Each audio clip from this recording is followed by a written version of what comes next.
Friends, welcome to Shri Kannada YouTube channel. ನಿನ್ನ ಜೊತೆ ನನ್ನ ಕತೆ ಸೀರಿಯಲ್ ಇವತ್ತಿನ ಸಂಚಿಕೆಯಲ್ಲಿ ಏನಾಗ್ತಿದೆ ಅಂತ ನೋಡೋಣ ಬನ್ನಿ. ನೀವೇನಾದರೂ ನಮ್ಮ ಚಾನಲ್ನ ಫಸ್ಟ್ ಟೈಮ್ ನೋಡ್ತಾ ಇದ್ದರೆ ದಯವಿಟ್ಟು ಸಬ್ಸ್ಕ್ರೈಬ್ ಮಾಡ್ಕೊಳ್ಳಿ. ಸಬ್ಸ್ಕ್ರೈಬ್ ಮಾಡಿಕೊಂಡು ತಪ್ಪದೇ ಬೆಲ್ ಐಕಾನ್ ಕ್ಲಿಕ್ ಮಾಡಿ. ಅವನು ದಿವ್ಯಾನಿ ಕೈಯಲ್ಲಿ ಫೋಟೋ ಕೊಡ್ತಾನೆ. ಫೋಟೋ ನೋಡ್ಬಿಟ್ಟು, ಈ ಫೋಟೋನ ನಿಮಗೆಲ್ಲಿ ಸಿಕ್ತು? ನಾನು ಈ ಫೋಟೋ ಯಾವ ಫೋಟೋ ಯಾರಿಗೂ ಸಿಗಬಾರ್ದು ಅಂತ ಅಂದ್ಕೊಂಡಿದ್ನೋ ಆ ಫೋಟೋ ನಿಮಗೆ ಸಿಕ್ಬಿಟ್ಟಿದೆಯಲ್ಲ ಅಂತ ಇರ್ತಾಳೆ. ಈ ಫೋಟೋ ಎಲ್ಲಿ ಸಿಕ್ತು ಅನ್ನೋದಕ್ಕಿಂತ ಇವಳು ರೋಸಿ ತಾನೇ, ಈ ರೋಸಿ ಯಾಕೆ ಈ ಥರ ಇಷ್ಟೊಂದು ಕ್ಲೋಸ್ ಆಗಿ ರಮಣ್ ಜೊತೆ ನಿಂತಿದ್ದಾಳೆ? ಅವಳು ಯಾಕೆ ಈ ಥರ ನಿಂತ್ಕೊಂಡು ಫೋಟೋ ತೆಗೆಸ್ಕೊಂಡಿದ್ದಾರೆ? ಇದು ನಂಗೆ ಅರ್ಥ ಆಗ್ತಾ ಇಲ್ಲ ಅಂತ ಶ್ರವಣ್ ಹೇಳ್ತಾ ಇರ್ತಾನೆ. ರಮಣ್ ಮಾವಂಗೆ ಇವ್ರು ಹೆಂಗೆ ಪರಿಚಯ ಅಂತ ಕೇಳ್ತಾನೆ. ಆವಾಗ ರೋಸಿ ನಮ್ಮ ರಮಣ್ಗೆ ಪರ್ಸ್ನಲ್ ಸೆಕ್ರೆಟ್ರಿ ಆಗಿದ್ಲು ಅಂತ ಹೇಳ್ತಾನೆ ಶ್ರವಣ್. ಆಗ ದೇವಯಾನಿ ಹೇಳ್ತಾಳೆ, ಅವಳು ಬರೀ ಪರ್ಸ್ನಲ್ ಸೆಕ್ರೆಟ್ರಿ ಆಗಿರಲಿಲ್ಲ, ಅವ್ರ ಸಂಬಂಧ ಅದಕ್ಕೂ ಮೀರಿದ್ದಾಗಿತ್ತು. ನಮ್ಮ ಬಿಸ್ನೆಸ್ ಅಲ್ಲಿ ಕ್ಯಾಪ್ಸೂಲ್ಸ್ ಬಗ್ಗೆ ಒಂದು ಕೇಸ್ ಆಗಿತ್ತಲ್ಲ, ಆ ಕೇಸಿಂದ ಹಿಡಿದು ಎಲ್ಲ ವಿಷಯಗಳಲ್ಲೂ ಅವಳು ಏನು ಹೇಳ್ತಾಳೋ ಅದೇ ತೀರ್ಪು. ಅವಳು ಏನು ಹೇಳ್ತಾಳೋ ಅವಳ ಮಾತನ್ನು ಮೀರ್ತಾ ಇರಲಿಲ್ಲ ರಮಣ್ ಅವಳು ಹೇಳೋ ಮಾತನ್ನು ಕೇಳಿಕೊಂಡು ಯಾವಾಗಲೂ ಅವಳು ಹೇಳ್ದಂಗೆ ಕೇಳಿಕೊಂಡು ಅವಳಿಂದನೇ ತಿರುಗ್ತಾ ಇದ್ರು. ಅವ್ರ ಸಂಬಂಧನೂ ಹಂಗೇನೇ ಇತ್ತು. ನಾನು ಎಷ್ಟು ಸತಿ ಹೇಳಿದ್ರು ನಾನು ಮಾತನ್ನ ಕೇಳಲೇ ಇಲ್ಲ. ಅವಳ ಜೊತೆ ಹೋಗಬೇಡಿ, ಅವಳ ಜೊತೆ ಮಿಂಗಲ್ ಆಗಬೇಡಿ ಅಂದ್ರೂ ನಾನು ಮಾತನ್ನ ಕೇಳ್ದೇನೆ ಅವಳಿಂದನೇ ಬಿದ್ದುಬಿಟ್ರು ಅಂತ ಹೇಳ್ತಾ ಇರ್ತಾಳೆ. ಆವಾಗ ನೀನು ಅವಾಗಲೇ ನನಗೆ ಒಂದು ಮಾತು ಹೇಳೋದಲ್ವ ದೇವೇನಿ, ನಾನು ಅವಾಗ ನೋಡ್ಕೊತಾ ಇದ್ದೆ, ನೀನು ಈ ಥರ ಹಿಂಗಿದೆ ಅಂತ ಏನೂ ಕೇಳಲಿಲ್ಲ ಅಂತ ಶ್ರವಣ್ ಕೇಳ್ತಾ ಇರ್ತಾನೆ. ಅದಕ್ಕೆ ನಾನು ಅದನ್ನೆಲ್ಲ ಹೇಗೆ ಹೇಳಲಿ ಬಾವ, ಅದು ಒಂದು ಸಂಸಾರದ ಗುಟ್ಟಲ್ವಾ, ನಾನೇನೇ ಏನಾರು ಮಾಡಿ ಸರಿ ಮಾಡೋಣ ಅಂತ ಪ್ರಯತ್ನ ಪಟ್ಟೆ, ಆದರೆ ನನ್ನ ಕೈಯಲ್ಲಿ ಏನೂ ಮಾಡೋದಕ್ಕಾಗಲೇ ಇಲ್ಲ, ಅದು ನನ್ನ ಕೈ ಮೀರಿ ಹೊಂಟೋಯ್ತು ಅಂತ ಹೇಳ್ತಿರ್ತಾಳೆ. ಪ್ರಕಾರ ರಮಣ್ ಸಾವಿಗೆ ಕಾರಣ ನೀವೇನೆ, ರಮಣ್ ಸಾವಿಗೆ ಶ್ರವಣೆ ಕಾರಣ ಅಂತ ಹೇಳ್ತಿದ್ಲು. ಅವಳಿಗೆ ನಿಮ್ಮ ಮೇಲೆ ತುಂಬ ಕೋಪ ಇತ್ತು. ಅವಳು ನಿಮ್ಮ ಮೇಲೆಲ್ಲ ನಾನು ಸೇಡು ತೀರ್ಸ್ಕೊತೀನಿ ಅಂತ ಹೇಳ್ತಿದ್ಲು. ಈಗ ನಾನೇ ಅವಳಿಗೆ ಸ್ವಲ್ಪ ದುಡ್ಡನ್ನ ಕೊಟ್ಬಿಟ್ಟು ನೀನು ಎಲ್ಲರೂ ಹೋಗಿ ದೂರದಲ್ಲಿ ಬದುಕೋ, ಚೆನ್ನಾಗಿರು ಅಂತ ಹೇಳ್ಬಿಟ್ಟು ನಾನೇ ಕಳಿಸ್ಬಿಟ್ಟೆ. ಆದರೆ ಅವತ್ತು ಹೋದವಳು ನಾನು ಇವತ್ತವರೆಗೂ ಅವಳು ವಾಯ್ಸ್ನ ಮತ್ತೆ ಕೇಳಲೇ ಇಲ್ಲ, ಎಲ್ಲೋದ್ಲೋ ಗೊತ್ತಿಲ್ಲ ಅಂತ ಹೇಳ್ತಿರ್ತಾಳೆ. ಮೋಸ್ಟ್ಲಿ ಅವಳೇನೆ ನಮ್ಮ ಫ್ಯಾಮಿಲಿನ ಟಾರ್ಗೆಟ್ ಮಾಡಿರ್ಬೋದು, ಅವಳೇ ಟಾರ್ಗೆಟ್ ಮಾಡಿ ಈ ಥರ ಎಲ್ಲ ಆಗಿರ್ಬೋದು ಅಂತ ದಿವ್ಯಾನಿ ಹೇಳ್ತಿರ್ತಾಳೆ. ಆವಾಗ ಹೌದು, ಈ ಥರನೇ ಆಗೋ ಚಾನ್ಸಸ್ ಇರುತ್ತೆ. ಯಾಕೆಂದರೆ ಆವಾಗಿಂದನೇ ನಿಮ್ಮ ವೈಫು ಮಿಸ್ ಆದರು, ಮತ್ತು ತಿರ್ಗಾ ಈ ಮಗು ಎಲ್ಲ ಹಿಂಗಾಯ್ತಲ್ಲ ಅಂತ ಅಲ್ಲಿ ಹೇಳ್ತಿರ್ತಾರೆ. ಆವಾಗ ಶ್ರವಣ್ಗೆ ಫುಲ್ ತಲೆ ಕೆಟ್ಟೋಗುತ್ತೆ, ಏನಿದು ಈ ಥರ ಎಲ್ಲ ನಡೆದಿದೆಯಾ ಅಂತ. ಆದರೆ ಅಜಿತಿಗೆ ಅನಿಸ್ತಾ ಇರುತ್ತೆ ಇವರು ಈ ಕೇಸ್ನ ಬೇರೆ ಕಡೆಗೆ ಡೈವರ್ಟ್ ಮಾಡ್ತಿದ್ದಾರೆ ಅಂತ. ಮನೆಯವ್ರಿಗೆಲ್ಲ ನೀವು ಹೊರಟ್ರಿ, ಅವ್ರನ್ನ ಸಾಂತ್ವನ ಕೇಂದ್ರ ಕರ್ಕೊಂಡು ಹೋಗ್ಬೇಕು ಅಂತ ಹೇಳ್ತಾನೆ. ಹೌದಾ, ಅವ್ರು ಯಾಕೆ ಅಲ್ಲಿಗೆ ಹೋಗ್ಬೇಕು ಅಂತ ನಚ್ಚಿ ಕೇಳ್ತಾ ಇರ್ತಾನೆ. ಅವ್ರನ್ನ ನಾವು ಇಲ್ಲಿ ಜಾಸ್ತಿ ಇವತ್ತು ಇಟ್ಕೊಳ್ಳೋಂಗಿಲ್ಲ, ಅವ್ರು ಲೇಡೀಸ್ ಅಲ್ವಾ, ಅದಕ್ಕೆ ಅವ್ರನ್ನ ಸಾಂತ್ವನ ಕೇಂದ್ರ ಕರೆಸ್ಬೇಕು, ನೀವು ನಡೀರಿ ನೀವೆಲ್ಲರೂ ಅಂತ ಹೇಳ್ಬಿಟ್ಟು ಅವ್ರನ್ನೆಲ್ಲ ಕಳಿಸ್ತಾನೆ. ಕಳ್ಸಾದ್ಮೇಲೆ ನಚ್ಚಿ ಹೋಗ್ತಾ ಇರ್ಬೇಕಾದ್ರೆ ಒಂದು ನಿಮಿಷ ನಿಂತ್ಕೋಕಂತ ಅಂತ ಹೇಳ್ತಾಳೆ. ಏನತ್ತೆ ಹೇಳಿ ಅಂತ ಹೇಳ್ತಾನೆ. ಅವಾಗ ನನಗೆ ಏನಾಗುತ್ತೋ ಅಂತ ಗೊತ್ತಿಲ್ಲ, ನಾನು ಏನೇ ಆದ್ರೂ ನಾನು ಬದುಕಿರಲಿ ಇಲ್ಲದೆ ಇರಲಿ, ಆದರೆ ನನ್ನ ಮಗಳನ್ನ ತುಂಬ ಚೆನ್ನಾಗಿ ನೋಡ್ಕೊಂಡು ನಚ್ಚಿ, ನೀನು ಅವಳನ್ನ ಯಾವತ್ತೂ ಅವಳ ಕಣ್ಣಲ್ಲಿ ಒಂದು ಹನಿ ನೀರು ಬರ್ದೇ ಇರೋ ಥರ ನೀನು ನೋಡ್ಕೊಬೇಕು ಅಂತ ಹೇಳ್ತಾ ಇರ್ತಾಳೆ. ನೀವು ತಲೆ ಕೆಡಿಸ್ಕೊಂಬಿಡಿ, ನಾನು ಅವಳನ್ನ ತುಂಬ ಚೆನ್ನಾಗಿ ನೋಡ್ಕೊತೀನಿ ಅಂತ ಹೇಳ್ತಾನೆ. ಅಂಜು ಮನೆಯಲ್ಲಿ ಬೇಜಾರು ಮಾಡಿಕೊಂಡು ಹಾಸಿಗೆ ಮೇಲೆ ಕೂತಿರ್ತಾಳೆ. ಅಲ್ಲಿಗೆ ಅಪೇಕ್ಷೆ ಬರ್ತಾಳೆ.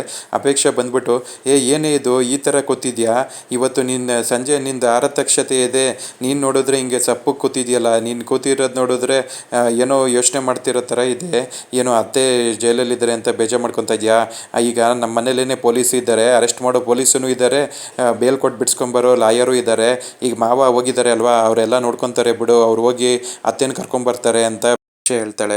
ಸ್ವಲ್ಪನಾದ್ರೂ ನಗೆ, ನೀನು ಈ ಥರ ಪೇಷಂಟ್ ಥರ ಇತ್ತು ಅಂದರೆ ಏನಪ್ಪ, ಡಾಕ್ಟ್ರು ಹೋಗ್ಬಿಟ್ಟು ಯಾರೋ ಪೇಷಂಟ್ನ ಕಟ್ಕೊಬಂದ್ಬಿಟ್ಟಿದ್ದಾರೆ ಅಂತ ಎಲ್ಲ ಜನ ಹೇಳ್ತಿರ್ತಾರೆ ಅಂತ ಹೇಳ್ತಾಳೆ. ಆವಾಗ ಒಂದು ಸ್ವಲ್ಪ ನಗ್ತಾಳೆ ಅಂಜು. ನೀನು ಈ ಥರನೇ ಯಾವಾಗಲೂ ಖುಷಿಯಾಗಿ ಚೆನ್ನಾಗಿರಬೇಕು, ಆಗಿದ್ದೆಲ್ಲ ಆಗೋಗಿದೆ, ಏನೂ ಮಾಡೋದಕ್ಕಾಗೋದಿಲ್ಲ. ಆದರೆ ನನಗೆ ಕೋಪ ಬರ್ತಾ ಇರೋದು ಒಂದೇ, ಆ ಟೀ ಅಂಗಡಿನ ನೀನು ಅಕ್ಕ ಅಂತ ಕರಿಬೇಡ, ನೀನು ಅವಳನ್ನ ಅಕ್ಕ ಅಂತ ಕರೆದ್ರೆ ನಂಗೆ ತುಂಬ ಕೋಪ ಬರುತ್ತೆ. ಅವಳು ನಮ್ಮ ಹಿಂದೆಗಡೆನೇ ಎಷ್ಟೆಲ್ಲ ಮಾಡಿಬಿಟ್ಲು, ಅವಳು ಇಷ್ಟೆಲ್ಲ ಆಟ ಆಡಿದ್ರು ನೀನು ಅವಳನ್ನ ಹೆಂಗೆ ಅಕ್ಕ ಅಂತ ಕರಿತೀಯಾ, ನೀನು ಅವಳನ್ನ ಅಕ್ಕ ಅಂತ ಕರಿಬೇಡ, ನನಗೆ ತುಂಬ ಕೋಪ ಬರುತ್ತೆ ಅಂತ ಹೇಳ್ತಿರ್ತಾಳೆ. ಆವಾಗ ಅಂಜು ಹೇಳ್ತಾಳೆ, ನೀನು ನಮ್ಮಿಬ್ಬರು ಮಿದ್ದೆ ಬರಬೇಡ, ನಾವಿಬ್ಬರು ಈ ಮನೆ ಸೊಸೆ ಅಂದಿರೋ, ಅವ್ರನ್ನ ನಾನು ಏನು ಕರಿಬೇಕು ಅಂತ ಅದು ನನಗೆ ಬಿಟ್ಟಿದ್ದು, ನೀನು ಅದ್ರ ಬಗ್ಗೆ ಎಲ್ಲ ಏನು ಮಾತಾಡೋದು ಹೋಗಬೇಡ, ನೀನು ಪಾಡಿಗೆ ನೀನು ಇದ್ಬಿಡು, ನೀನು ಎಷ್ಟೇ ಆದ್ರೂ ಬೇರೆಯವ್ರ ಮನೆ ಸೊಸೆ, ನೀನು ನಿಮ್ಮ ಮನೆ ಬಗ್ಗೆ ಮಾತ್ರ ಯೋಚನೆ ಮಾಡು, ನಮ್ಮ ಮನೆ ಬಗ್ಗೆ ಯೋಚನೆ ಮಾಡಬೇಡ ಅಂತ ಅಂಜು ಹೇಳ್ತಾಳೆ. ಅದನ್ನ ಕೇಳಿ ಅಪೇಕ್ಷೆಗೆ ತುಂಬ ಕೋಪ ಬರುತ್ತೆ. ಹಾಲಿನ ಲೋಟನ ಅವಳ ಕೈ ಕೊಟ್ಬಿಟ್ಟು ಕೋಪ ಮಾಡ್ಕೊಂಡು ಅಲ್ಲಿಂದ ಹೊಂಟೋಗ್ಬಿಡ್ತಾಳೆ. ಇವರೆಲ್ಲರೂ ಗಾರ್ಡನಲ್ಲಿ ಕೂತ್ಕೊಂಡು ಯೋಚನೆ ಮಾಡ್ತಾ ಇರ್ತಾರೆ. ಆವಾಗ ಅಲ್ಲಿ ಡಿಸ್ಕಸ್ ಮಾಡ್ತಾ ಇರ್ತಾರೆ.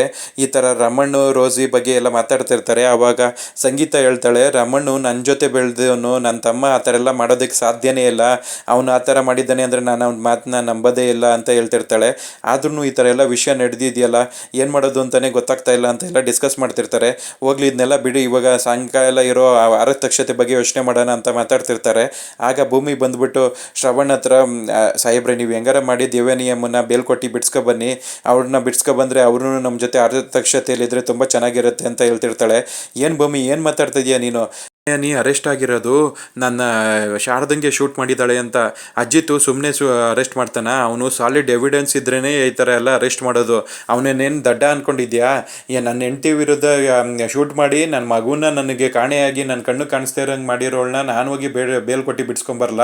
ಈ ಥರ ಬೇಲ್ ಜಪ ಮಾಡೋದನ್ನ ಬಿಟ್ಬಿಟ್ಟು ಹೋಗಿ ಸಾಯಂಕಾಲ ಏನು ಆರತಕ್ಷತೆಗೆ ಏನು ಮಾಡಬೇಕು ಅದ್ರ ಬಗ್ಗೆ ಯೋಚನೆ ಮಾಡೋಗು. ನಂಗೆ ಇದ್ರ ಬಗ್ಗೆ ಹೇಳೋದಕ್ಕೆ ಬರಬೇಡ.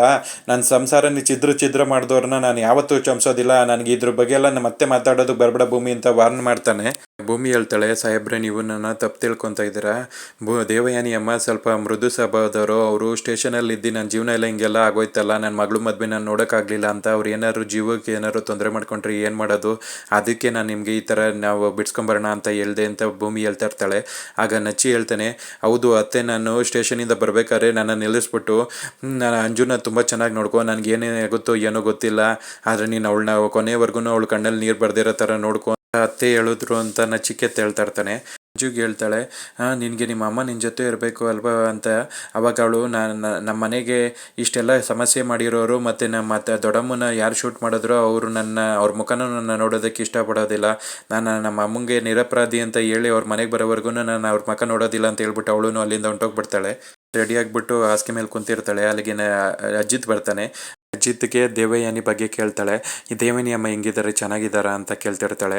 ಅವ್ರು ಚೆನ್ನಾಗೇ ಇರ್ತಾರೆ, ನೀನು ಅವ್ರ ಬಗ್ಗೆ ಯೋಚನೆನ ಬಿಡು, ಅವ್ರನ್ನ ನಾನು ಸಾಂತ್ವನ ಕೇಂದ್ರಕ್ಕೆ ಕಳಿಸಿದ್ದೀನಿ, ನೀನು ಈಗ ಅವ್ರ ಬಗ್ಗೆ ಯೋಚನೆ ಬಿಟ್ಟು ಮುಂದೆ ಆಗ್ಬೇಕಾದ್ರೆ ಕೆಲಸದ ಬಗ್ಗೆ ಯೋಚನೆ ಮಾಡು ಅಂತ ಹೇಳ್ತಾನೆ.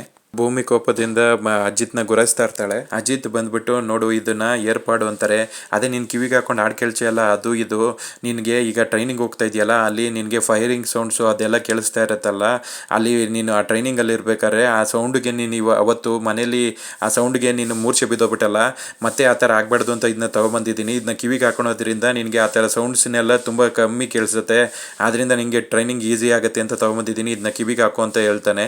ಆವಾಗ ಏನು ಸಾಹೇಬ್ರೆ ಏನು ತಮಾಷೆ ಮಾಡ್ತಿದ್ದೀರಾ ನೀವು, ಒಳ್ಳೆ ಕೊಳ್ತೋಗಿರೋ ಆಲೂಗೆಡ್ಡೆ ಇದ್ದ ಥರ ಇದೆ, ಇದನ್ನು ನಾನು ಹಾಕೊಂಡ್ಬಿಟ್ರೆ ನಾನು ಅಲ್ಲಿ ಟ್ರೈನಿಂಗಲ್ಲಿ ನಂಗೆ ಸದ್ದು ಕೇಳೋದಿಲ್ವಾ, ನಾನು ಮೂರ್ಛೆ ಬೀಳೋದಿಲ್ವಾ, ನನಗಿದೆಲ್ಲ ಅವಶ್ಯಕತೆ ಇಲ್ಲ. ಈ ಭೂಮಿ ಅಂದರೆ ಏನು ಅಂದ್ಕೊಂಡ್ಬಿಟ್ಟಿದ್ದೀರಾ, ಎಷ್ಟೊಂದು ಪೇಜೆಲ್ಲ ಓದ್ಬಿಟ್ಟು ನಾನು ಎಕ್ಸಾಮ್ ಪಾಸ್ ಆಗಿ ಬಂದಿದ್ದೀನಿ, ಅಂಥದ್ರಲ್ಲಿ ಟ್ರೈನಿಂಗ್ ಪಾಸ್ ಆಗೋದಿಲ್ವಾ, ನಾನು ಟ್ರೈನಿಂಗೂ ಪಾಸ್ ಆಗೇ ಆಗ್ತೀನಿ. ಇಂಡಿಯಾ ಗರ್ಲ್ಸ್ ಸೆಟ್ ಅಸೋಸಿಯೇಷನ್ ಸಂಘದ ಬಗ್ಗೆ ನನಗೆ ಸತ್ಯಣ್ಣ ಎಲ್ಲ ಹೇಳಿದ್ದಾರೆ. ಇಂಗ್ಲೀಷ್ ಎಷ್ಟು ಚೆನ್ನಾಗಿ ಮಾತಾಡ್ತಿದ್ದೀನಿ ತಾನೆ, ನನಗೆ ಎಲ್ಲಗೂ ಗೊತ್ತು, ನನಗೆ ಎಲ್ಲ ಸತ್ಯಣ್ಣ ಟ್ರೈನಿಂಗ್ ಕೊಟ್ಟಿದ್ದಾರೆ, ಆ ಸಂಘದ ರೂಲ್ಸೂ ಗೊತ್ತು, ನನಗೆಲ್ಲ ಗೊತ್ತು ಅಂತ ಹೇಳ್ತಿರ್ತಾಳೆ. ನಿಂಗೆ ಏನು ಗೊತ್ತು ಹೇಳು ನೀನು ಅಂತ ಅಜಿತ್ ಕೇಳ್ತಾ ಇರ್ತಾನೆ. ನನಗೆಲ್ಲ ಹೇಳಿದ್ದಾರೆ ಸತ್ಯಣ್ಣ, ನೀವು ಈ ಏರ್ಪಾಡ್ ಹಾಕೊಂಡ್ಬಿಟ್ರೆ ನನಗೆ ಸೌಂಡ್ ಕೇಳಿಸೋದಿಲ್ವಾ, ಒಳ್ಳೆ ಮಗು ಥರ ನೀವು ಥಿಂಕ್ ಮಾಡ್ತೀರಲ್ಲ ಸಾಹೇಬ್ರಿ ಅಂತ ಹೇಳಿ ಅವನ ಮೇಲೆ ಏನೇನು ಹಾಕ್ಕೊಂಡು ಕಾಮಿಡಿ ಮಾಡ್ತಾ ಇರ್ತಾಳೆ. ಆವಾಗ ಅಜಿತ್ಗೆ ಕೋಪ ಬರ್ತಾ ಇರುತ್ತೆ. ಇವತ್ತಿನ ಸಂಚಿಕೆ ಕಂಪ್ಲೀಟ್ ಆಗುತ್ತೆ ಫ್ರೆಂಡ್ಸ್. ನೀವೇನಾದರೂ ನಮ್ಮ ಚಾನಲ್ನ ಫಸ್ಟ್ ಟೈಮ್ ನೋಡ್ತಾ ಇದ್ದರೆ ದಯವಿಟ್ಟು ಸಬ್ಸ್ಕ್ರೈಬ್ ಮಾಡ್ಕೊಳ್ಳಿ. ಸಬ್ಸ್ಕ್ರೈಬ್ ಮಾಡಿಕೊಂಡು ತಪ್ಪದೇ ಬೆಲ್ ಐಕಾನ್ ಕ್ಲಿಕ್ ಮಾಡಿ. ಮುಂದಿನ ಸಂಚಿಕೆಯೊಂದಿಗೆ ಮತ್ತೆ ಭೇಟಿಯಾಗೋಣ. Thank you.